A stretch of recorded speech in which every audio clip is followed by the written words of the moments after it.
আমার মায়েদের উপর, আমার বোনদের উপর, আমার কৃষক, আমার শ্রমিক, আমার মেহনতি ভাইদের উপর বিভিন্ন ভাবে হুমকি ধামকি, কাজে বাধা সৃষ্টি করার পায়তারা ইতোমধ্যে চলছে।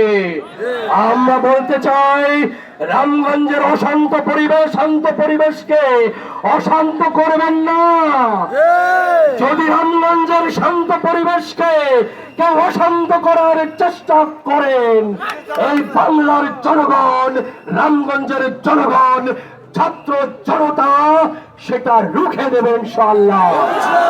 আজকের এই গণ বিপ্লবে, আজকের এই গণ মিছিলে, দাঁড়িপাল্লার সমর্থনে, বিশাল বিস্ফোরণে সবাইকে উপস্থিত হওয়ার জন্য ধন্যবাদ জানিয়ে, কৃতজ্ঞতা জানিয়ে, মহান পরওয়ারদিগার রবের দরবারে শুকরিয়া আদায় করে, উত্তম জাযা কামনা করে আজকের মতো আমরা এখানেই শেষ করছি।